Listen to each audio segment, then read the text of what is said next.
Hello दोस्तों, आप सभी का the logical Indian YouTube channel पर बहुत बहुत स्वागत है। दोस्तों, इलेक्टोरल बॉन्ड पर सुप्रीम कोर्ट ने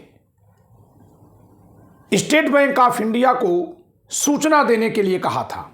सारे आंकड़े निर्वाचन आयोग को देने के लिए और निर्वाचन आयोग को वो सारे आंकड़े जनता को देने के लिए कहा था, क्योंकि इलेक्टोरल बॉन्ड में कौन कितना पैसा किस पार्टी को दे रहा है, जनता से इसको छुपाना संविधान के खिलाफ घोषित किया है सुप्रीम कोर्ट ने। अनुच्छेद 19 में जो हमारा मूल अधिकार है, अनुच्छेद 19 एक खंड को, उस मूल अधिकार के खिलाफ घोषित किया। तो आखिर किसे बचा रहा है स्टेट बैंक ऑफ इंडिया? क्यों सूचना देने से भाग रहा है? इलेक्टोरल बॉन्ड में किसका पैसा लगा है पार्टी का खजाना भरने के लिए? मनमोहन सिंह सरकार ने जो सूचना का हक हमें दिया था, मोदी सरकार उसे छीन क्यों रही है? छीन क्यों रही है?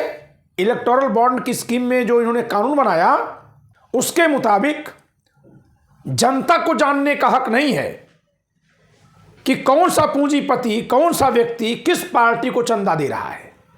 अरे भाई, कोई पूंजीपति अगर चंदा दे रहा है तो कोई दान बट्टा नहीं दे रहा है। वो सरकार में बैठे पार्टी को चंदा देकर उस सरकार से अपना काम करवाने के लिए दे रहा है। ये तो सीधे सीधे घूसखोरी है। अगर इसको गोपनीय बना दिया जाए तो ये तभी तक चुनावी दान है जब तक कि ये पारदर्शी हो। जैसे ही इसको गोपनीय बना देंगे, ये घूस है और ये अपने आप में बहुत बड़ा गबन है, घोटाला है, भ्रष्टाचार है, संविधान के खिलाफ है, लोकतंत्र के खिलाफ है।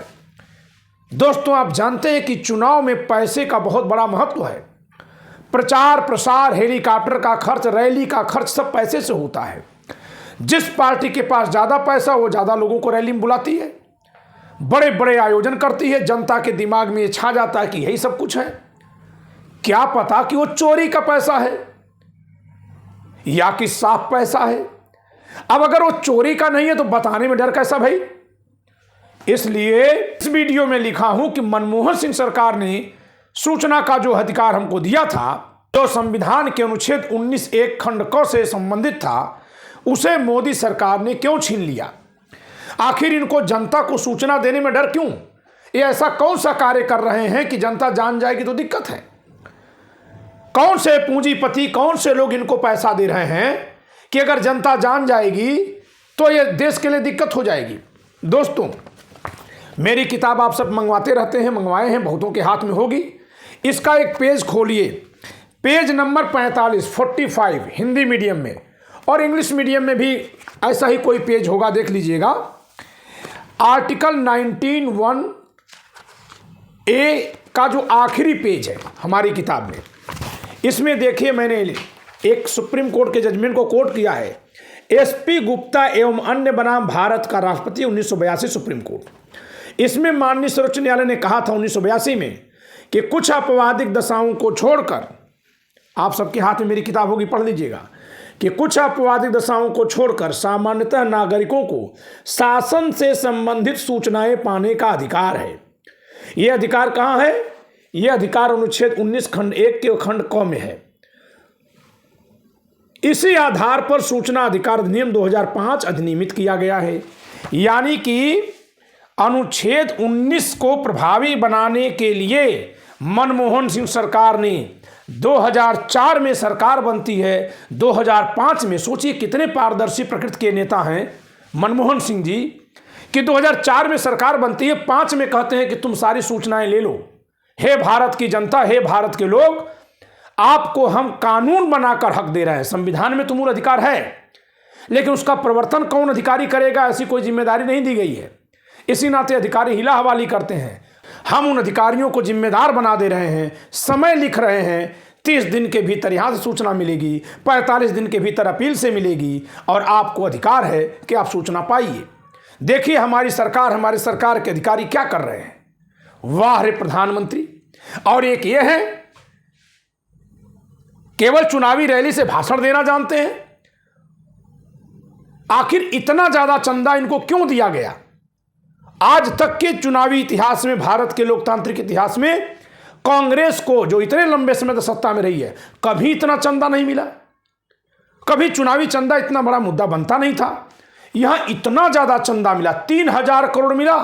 और फिर जैसे इलेक्टोरल बॉन्ड स्कीम आ गई, 6000 करोड़, 6000 करोड़, अरबों अरबों रुपया इनकी पार्टी को चंदा मिलने लगा। तो सरकार में बैठी पार्टी को जो इतना चंदा देने वाले लोग हैं, वो सरकार से बदले में कितना कुछ ले रहे होंगे। ये कहीं जो इकोनॉमिक ग्रोथ कह के पूंजीपतियों की ग्रोथ को भारत की ग्रोथ बताने का कारनामा चल रहा है, उसी के लिए तो ये चंदा नहीं दिया जा रहा है कि भैया हम तुमको पैसा दे रहे हैं पार्टी में, पार्टी से तुम चुनाव जीत के सत्ता में, सत्ता से तुम हमको पकड़ाओ। पूरा सिस्टम बना हुआ। ये सरकार में बैठ करके उन पूंजीपतियों के लिए काम करें और वो पूंजीपति अपने मीडिया चैनल से इनकी वाहवाही करें और इलेक्टोरल बॉन्ड के माध्यम से इनकी पार्टी को चंदा दे दें। शेष पार्टियां कंगाल, लोकतंत्र हो गया कमजोर। किसी ने हमसे पूछा है कल रात जो मैंने लाइव किया था कि लोकतंत्र विरोधी की परिभाषा बताइए। हर बात की परिभाषा नहीं होती है सज्जन, कुछ बात महसूस करने के लिए होती है। और अगर परिभाषा जानना चाहते हैं तो परिभाषा तो बहुत है। वानगी बता देते हैं कि जो व्यक्ति जनता से अपनी आय व्यय को छिपाता है सरकार में बैठकर, वो लोकतंत्र विरोधी है। वो चाहे ढकोसला जितने कर ले, वो लोकतंत्र का दुश्मन है। वो संविधान को न मानने वाला व्यक्ति है। वो संसद का चाहे जितना माथा पटक करके पैर चूम ले, वो संसदीय मर्यादा को बर्बाद करने वाला व्यक्ति है। और कुछ ऐसा ही हो रहा है। दोस्तों, state bank of India supreme court में हलफनामा देकर कह रहा है कि 22,237 इलेक्टोरल बॉन्ड जो 19 ब्रांच से बेचे गए हैं और 14 ब्रांच में भुनाए गए, उन्हीं 19 में से 14 ब्रांच में भुनाए गए हैं या किन्हीं 14 ब्रांच में, उनकी गणना करने में इनको 136 दिन लगेंगे। वाह! भारत सरकार ने जो भारत सूचना अधिकार अधिनियम बनाया 2005 में, उसमें किसी भी विभाग से किसी भी तरह की सूचना पाने की समय सीमा 30 दिन है और अगर अपील में जाते हैं तो 45 दिन। यानी भारत सरकार, मनमोहन सिंह सरकार ने जो सूचना का नियम बनाया, अगर उसके अनुसार चले तो 30 दिन में स्टेट बैंक को सूचना देनी होगी। सुप्रीम कोर्ट ने 21 दिन का समय दिया कि 21 दिन में सूचना दे दीजिए। और बैंक सारी लिखत पढ़त जो है इलेक्ट्रॉनिक मोड में करता है। एक की दबाएंगे सारी सूचना बाहर। यानी सूचना देने की क्षमता तो है, इस पर कोई शक व शुबहा नहीं होना चाहिए। सवाल इस पर होना चाहिए कि सूचना देने में आनाकानी क्यों? किसको बचाना चाह रहा है स्टेट बैंक? किसका नियंत्रण है स्टेट बैंक पर? दोस्तों, इलेक्टोरल बॉन्ड की दो बातों को ध्यान रखिएगा इसके एक्ट में, इसके कानून में जो लिखी हैं। एक तो इसमें लिखा है कि अगर कोई जांच एजेंसी मांगेगी तो बैंक सूचना देगा और कोई न्यायालय मांगेगा तो देगा। अब इन लिखने वालों को तो ये रहा नहीं होगा कि सुप्रीम कोर्ट ये बात जांचने के लिए मांग देगा कि कौन पूंजीपति किस पार्टी को कितना चंदा दिया। ये लोग तो ये सोचे थे कि हमारी ईडी सीबीआई जाएगी विपक्षी पार्टी को चंदा देने वाले पूंजीपति के घर, क्योंकि ये तो जान ही जाएंगे सरकार में बैठकर। भाई, स्टेट बैंक ऑफ इंडिया के अधिकारी तो जानते हैं ना कि कौन किसको चंदा दे रहा है, वो बता देंगे। और फिर उसके यहां ईडी सीबीआई भेजेंगे, उस पर रेड डालेंगे, पूछेंगे कहां से दिया, कितना दिया, वो कहेगा गोपनीय है साहब। तब वही एक्ट का प्रयोग करके कहेंगे कि नहीं, स्टेट बैंक ऑफ इंडिया खुलासा कर देगा। किसको देगा? ईडी को, सीबीआई को और अदालत को। लेकिन यहां जब बड़की अदालत ने मांग दिया तब हालत खराब। हालत खराब क्यों है? क्योंकि एक तरफा टूल के तौर पर बनाया गया है अधिनियम, और जब उसको सुप्रीम कोर्ट ने असंवैधानिक घोषित कर दिया और कहा सबका पर्दाफाश होना चाहिए। वैसे क्या होता है, ईडी सीबीआई के जरिए चिन्हित लोगों का पर्दाफाश कराया जाता, जिसका मन करे वो, जैसे बुलडोजर से जिसका मन करे बस उसका घर गिराओ। सभी अपराधियों का मत गिराओ, सभी अतिक्रमणकारियों का मत गिराओ। कुछ को तो बगल में बैठा कर रखो, कुछ के घर गिरा दो। उसी तरह से ये कानून अपने पराये के भेदभाव के भाव से प्रयोग में लाया जा सके, इसके लिए बनाया गया था। और इन्हीं सब कारणों से सुप्रीम कोर्ट ने इसको संविधान की विरुद्ध मानते हुए असंवैधानिक घोषित कर दिया। तो अब इनको उस अधिनियम के अनुसार अगर सीबीआई को, ईडी को, इनकम टैक्स डिपार्टमेंट को या न्यायालय को सूचना देनी होती, क्या तब भी state bank of India electoral bond के एक्ट में जो लिखा है कि वो सूचना देगा, तो सूचना देने के लिए ही कहा था कि 136 दिन लगेंगे। 136 दिन, लगभग 4.5 महीने। इतने दिन तक कोई जांच एजेंसी बैठी रहेगी? ये कौन सा स्टेट बैंक है? ये क्यों ऐसा कर रहा है? जाहिर सी बात है दोस्तों, ये बहुत बड़ा घोटाला है।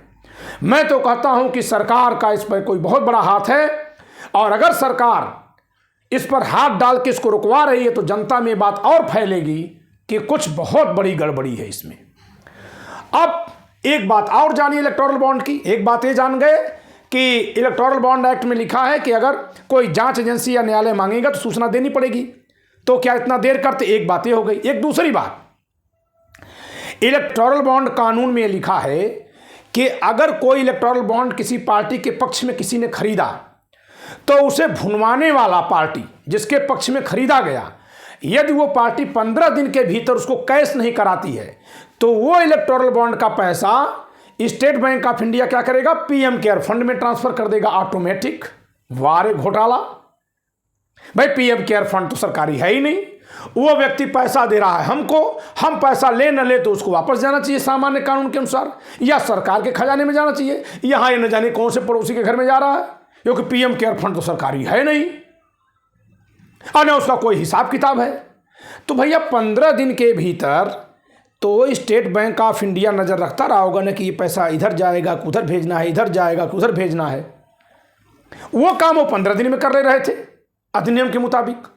और जब इनसे कहा गया कि खुलासा करिए, तो ये कह रहे हैं कि हमें 136 दिन चाहिए, और 136 दिन चाहिए ये कहने में इन्होंने कितना दिन लगा दिया? 13 दिन लगा दिया। तो दोस्तों यही फर्क है। लोग कहते हैं ना कि कांग्रेस सरकार ने क्या किया। ये कांग्रेस सरकार की देन थी कि संविधान में जो लिखा है उसे और मजबूत किया। और जो लोग कांग्रेस को कोसते हैं 70 साल में क्या किया, वो महज 10 साल की सत्ता पाए तो क्या कर गए हैं, आप ये देख लीजिए। इनका जो बोलना है वो आपके कान में जाएगा, आप जो बोलते हैं वो ये नहीं सुनते। आपके तरफ से धन ये लेंगे। थोड़ा सा देर हुई नहीं कि बिजली कट जाती है, लाइनमैन अब आके ऑटोमेटिक काट देते हैं बिजली। नगर निगम का टैक्स का पर्ची सबके घर पर चिपक गया। जितना सरकार का बकाया है उसके लिए आपको घर से उठा करके वसूल लिया जा रहा है, और सरकार को जो करना है उसके लिए कोई जिम्मेदार नहीं, कहीं कोई जिम्मेदार नहीं। इसीलिए कहते हैं कि कौन सी सरकार संविधान के अनुसार चल रही है, कौन संविधान को नहीं मान रही, इस पर बारीक नजर रखिए। सरकार में कोई भी बैठा हो, संविधान के अनुसार उस पर दबाव बनाने का कर्तव्य जनता का है कि वह सरकार संविधान के अनुसार चले। दोस्तों, उम्मीद करता हूं कि इस वीडियो से आप बहुत कुछ समझे होंगे कि इलेक्टोरल बॉन्ड के माध्यम से जो पैसा जुटाया गया उसको छुपाने का खेल क्यों हो रहा है। क्यों हो रहा है अंतिम रूप से तो नहीं कहा जा सकता, लेकिन अगर कोई चीज़ छुपा रहा है तो कुछ न कुछ तो गड़बड़ जरूर किया है। रात 9 से 10 संविधान पर मैं चर्चा कर रहा हूं। आज यानी कि आज 7 मार्च को अपने इस किताब के पृष्ठ संख्या 7 पर चर्चा करूंगा।